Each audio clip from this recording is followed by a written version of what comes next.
boa tarde! Bem-vindo mais uma vez ao nosso programa atual. Vamos fazer um frango hoje bem saboroso. Ao invés de fazer aquele franguinho sem graça, só assim grelhado, vamos turbinar? Os ingredientes já estão aqui em nossa bancada. É opcional você usar o bacon ou não. Para diminuir as calorias, vale a pena, porque o frango, no caso o peito que a gente está usando, é uma carne mais magra, só que nós vamos acrescentar aqui umas tirinhas de bacon, mas é opcional, tá? Se não quiser colocar, você pode apenas usar a cenoura e o pimentão vermelho. No caso do pimentão vermelho, você pode substituir também pelo verde. Só que o verde, para quem tem problemas assim digestivos, não é muito bom, não é muito indicado. Então é melhor o vermelho e o amarelo. O verde, na verdade, ele rouba um pouco a cena porque ele é muito forte. Nós vamos temperar os filés de frango. Hoje em dia você encontra com facilidade e já inclusive até abertinho, né, já cortado, muito fácil de usar. Geralmente eles vêm nas bandejinhas de isopor. Então aqui eu tenho já os peitos que a Divina já separou e nós vamos temperar com tempero completo e um pouquinho de molho de soja, o shoyu. Eu vou trazer ele aqui para uma outra vasilha. Vamos colocar um temperinho completo e o molho de soja. O ideal é até você deixar um pouquinho marinando no tempero. Então vamos mexer bastante para que ele fique bem temperado. E pronto. Vamos enrolar os nossos filés com o recheio. Aqui no caso, uma tirinha de bacon. Vou colocar cenoura. Pode ser uma cenoura um pouco mais grossinha e ela deve estar simplesmente crua, ok? Em palitinhos assim mais grossos. Por quê? A carne vai assar, ela vai ficar suculenta e ao mesmo tempo você vai ter a cenourinha al dente. E aqui também o pimentão. E é só enrolar.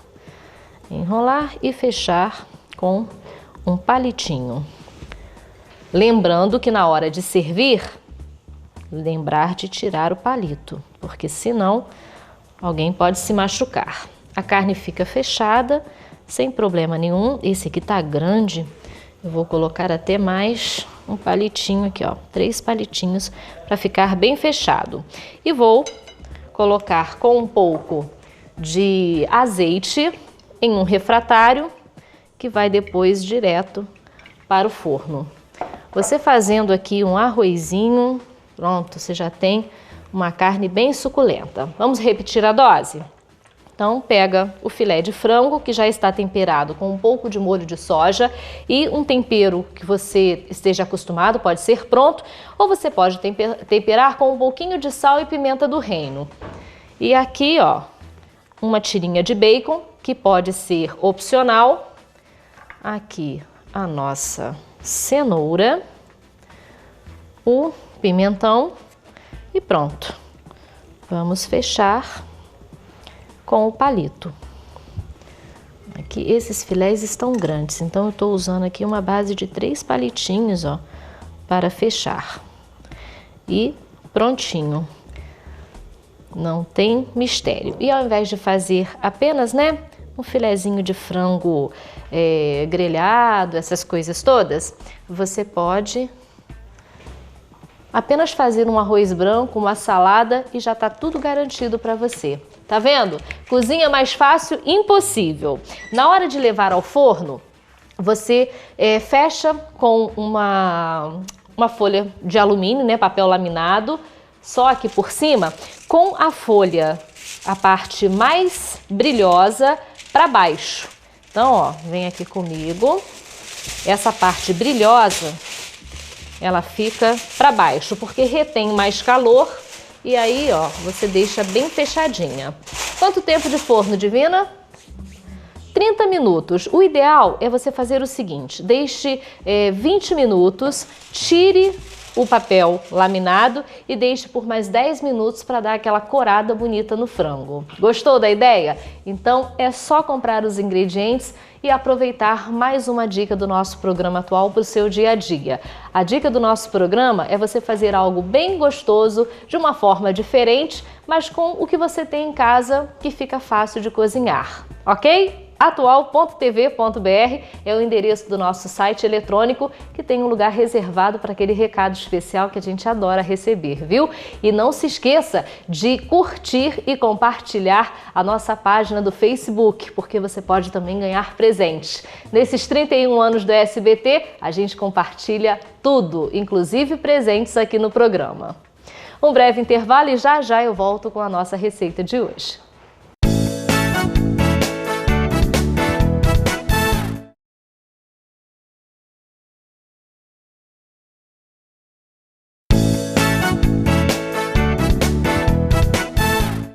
Nosso programa está de volta e hoje é dia de falarmos sobre o Código de Defesa do Consumidor. E quem vem tirar as nossas dúvidas, o doutor Alexandre Valença. Que bom tê-lo aqui novamente, doutor. Eu que agradeço mais uma vez. Eu esqueci o seu sobrenome, é vê mesmo? se pode. Essa foi boa, viu? Vamos falar hoje sobre aluguéis. Aliás, uma situação que muita gente ainda passa, a grande maioria. Mas como fazer um contrato de aluguel sem problema nenhum, não é isso? Exatamente. Antes mesmo da gente falar sobre o contrato de aluguel, como o nosso quadro trata essencialmente do direito do consumidor, Sim. Só fazer essa pequena observação, que a relação que o locatário tem com o locador não é de consumo. Locatário é quem aluga. Isso, quem paga o aluguel, o locador é o proprietário do imóvel, Sim. ou quem está concedendo o imóvel em locação. Então, essa relação é uma relação contratual, que é regida pela lei própria, lei de locação urbana, não é relação de consumo. Agora, pode surgir uma relação de consumo quando você se utiliza de serviço de uma imobiliária, por exemplo. Sim. Aí sim você vai ter uma relação de consumo não com o locador, mas com a imobiliária. Vai estar ligado ao contrato, mas não é com o locador. Então, quando é com o locador, não tem relação de consumo. Não há relação de consumo. E como é feito, então? Qual a diferença do contrato? A diferença básica é que a gente vai aplicar as regras da lei de locação e não as regras protetivas específicas da relação de consumo. Então, explica melhor. Porque para que exista relação de consumo, tem que ter figura do fornecedor e do consumidor. Sim. Fornecedor é aquele que está no mercado fornecendo um produto ou prestando serviço de modo habitual. E consumidor é aquele que se utiliza como destinatário final. Quando a gente tem uma relação de consumo, não está configurada a ideia de fornecedor. Sim. Se não configurou, não tem relação de consumo. Se não tem relação de consumo, não aplica o Código de Defesa do Consumidor. Diferente com a imobiliária. Sim. A sua relação com a imobiliária é de consumo. Porque ela está ali administrando imóveis, a atividade fim dela é administrar imóveis. Então, assim, quando você vai alugar um imóvel, você tem que ter uma ciência de quais as obrigações aquela negociação vão gerar para você. Aí você tem que pensar também, já que você falou de condomínio, né, a taxa do condomínio. Exatamente. E essas obrigações podem ser obrigações de fazer ou não fazer, no sentido de não posso ter um animal, eu não posso botar 2 carros na garagem porque eu só tenho uma vaga, meus visitantes não podem entrar no condomínio. Sim. Então, esse tipo de obrigação de fazer ou não fazer e as obrigações de pagar, que é, além do aluguel, eu tenho que pagar luz ou não, já está incluído no aluguel, taxa d'água ou vai ser separado, né? IPTU, seguro, tudo isso tem que ser visto no momento da locação. Sim, isso então, tudo é explicado. Quando tem uma imobiliária, isso fica mais fácil, né? A imobiliária já vai ditando todas as regras, tudo que é de competência de quem está alugando. Feita essa primeira análise, se é o imóvel que você desejou, as imobiliárias, e a gente orienta até quem não está assistido por uma imobiliária, pode fazer isso pessoalmente, é feito um termo de vistoria. Sim. O que quer dizer isso? Você, em regra, você tem que devolver o imóvel nas condições que você pegou. Bom, se já está pintado, você tem que pintar novamente. Exatamente. Sim. Então, assim, esse termo de vistoria é muito importante, porque amanhã, quando você for sair, se quando você chegou o box estava quebrado, se você consertou, se bateu ou não no aluguel. Agora, se você vai sair, você não é obrigado a devolver o box novo, já que ele já estava quebrado. Então, esse tipo de detalhe vai ser o termo de vistoria. Então, é importante ir, aí eu digo não só para o locatário, mas também, quase que principalmente para o locador. Ele ter esse termo de vistoria detalhado. As imobiliárias costumam detalhar parede do quarto com rachadura, box com trincado. Quer dizer, se o locatário fizer obras, pode ser abatido do aluguel. Isso. Agora, se for por conta do locador, ele depois, no final, ele tem que preservar também, né, o seu imóvel. Então, ele tem que ter essa vistoria para falar, não, já tinha feito essa obra, tem que estar do mesmo jeito. Porque obras, tem dois tipos de obras. Assim, de modo bem sucinto, isso daria mais tempo. Mais um programa. Mas de modo bem sucinto, existem as obras necessárias. Por exemplo, o vaso quebrou, entupiu o sistema hidráulico da casa. Tem que fazer. Sim. Agora, não, eu queria que essa sala tivesse uma divisória.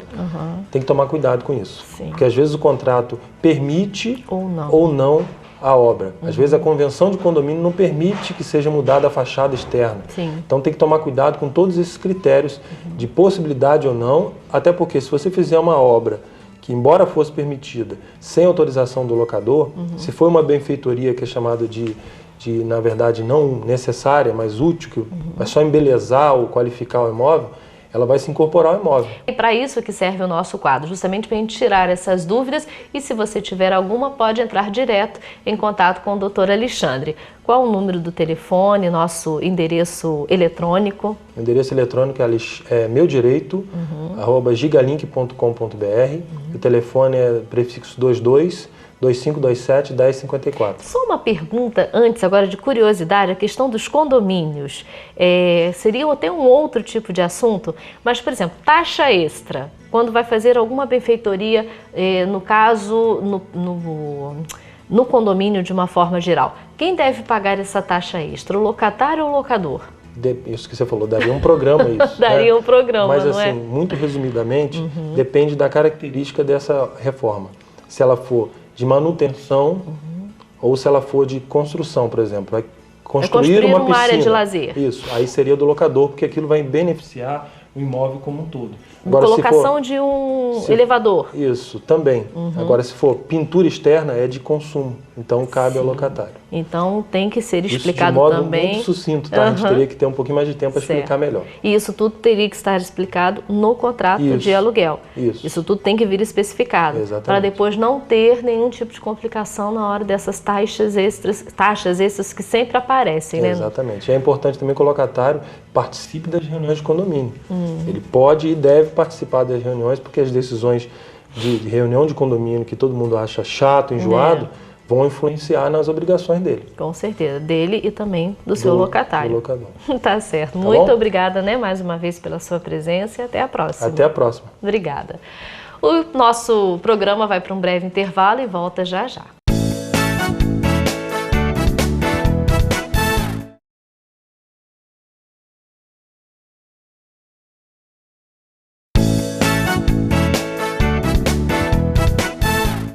De volta com o programa atual e o nosso franguinho já está servido. Você pode servir empratado ou pode colocar na própria assadeira que você tirar do forno. Assim eu acho que fica mais bonitinho. Um arrozinho branco, uma salada e já tá aí com o jantar pronto. É só aproveitar, viu? Ou então faz para amanhã, na hora do almoço, vale a pena. É só entrar no site atual.tv.br e selecionar a receita que você gosta mais. São mais de 1.100 à sua disposição e aquele lugar reservado para o recado especial que a gente adora receber. Combinado? E agora não para por aqui, tem mais aqui no Atual.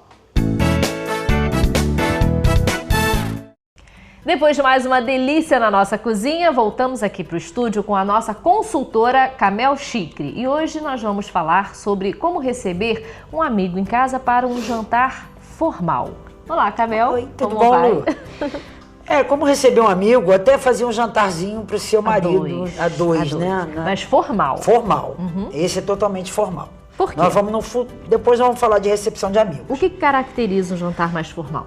A mesa, a composição da mesa, a arrumação, os copos, para que cada copo tem a sua utilidade, por que ele tem essa utilidade, isso caracteriza a formalidade. Tem que ter tudo nessa mesa. Tem que ter tudo.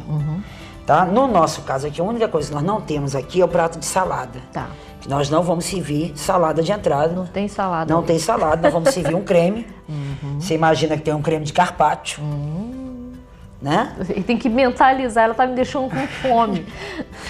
Imagina um creme de carpaccio que você põe. Então, o primeiro prato que você põe é o prato de creme. De creme. Você pode servir uma sopinha de entrada. Uma sopinha. Pode servir Até uma sopinha de legumes, tá? Que caracteriza até a entrada como uma salada e a sopa, sem carne. Sem carne. Sem carne. Ok. Tá? Sopinha, se for de legumes, não pode colocar nenhum tipo de carne. Não coloque porque você já vai servir o outro Como prato principal já vai ter carne, então para não...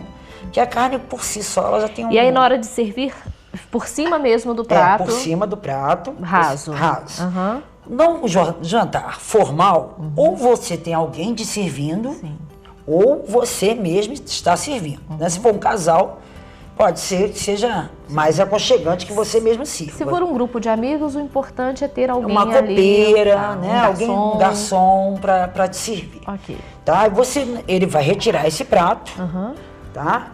A colher de sopa, gente, isso é muito importante. Você tá com o prato, a colher de sopa atrás, tá? Porque você pega por aqui e você vai comendo, tá? De fora para dentro. Aqui eu botei, ó. De fora para dentro. De fora para dentro. Ok. Aí, no caso, você colocou talheres de peixe. Exatamente, porque esses aqui são... Observa que o talher de peixe é esse aqui. Vamos mostrar essa faquinha, ó, gente. Ó, quando eu tiver essa faquinha, ó, esse aqui é o para servir peixe. Por quê? Porque você já não sabe esfarela. que vai ter peixe. Porque não esfarela. Essa faquinha não deixa o peixe esfarelar, aquela coisa da posta esfarelar. Tá? E o garfo, ele é mais aberto. Tá? Ok. Você põe menor também. Exatamente. Também para não esfarelar e não... Ele tem que ser mais aberto para poder segurar. Tá? Você vai comer de fora para dentro. Serviu. E aí, quando você serve e começa a servir outras coisas, você vai retirando. Vai retirando. Ou o copeiro vai retirando. Isso aqui é um... Eu botei de prata também pra gente ter uma noção, né? Guardanapo de pano. De pano, sempre. Não pode ser de papel, em hipótese nenhuma. Jantar formal tem que ser guardanapo de pano. Se for mais de 2, por favor, identifique os lugares à mesa. Ah, sim. E aí, como você... uma mesa de 6 cadeiras... Tem alguma situação assim, o dono da casa tem que sentar em algum lugar? O dono da casa sempre na beirada, sempre na ponta, na cabeceira. Do lado esquerdo a esposa, dona da casa, né? E ali se segue, aí vão conforme a intimidade. Se uma mesa for muito longa e se tiver somente 6 pessoas, utilize só uma parte da mesa para que todo mundo fique junto. Para que tenha mais conversa, que tenha mais diálogo entre si. Senão faz assim... né? Faz aquela coisa lá do outro lado. Lá do outro lado. Mesmo que seja formal, aconchegue. Aconchegue, sempre. Eu acho que hoje em dia, quanto mais aconchegante, todo mundo formal, querendo. Mas nem tanto. Nem tanto, né? Certo.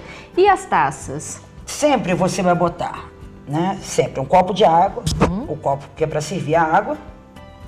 Eu botei aqui o copo de vinho tinto. Aí tem que ser uma taça mais fina, mais fina, cristal. Sim. Eu só uso cristal. Para essa ocasião, eu só uso cristal. Ok. Tá?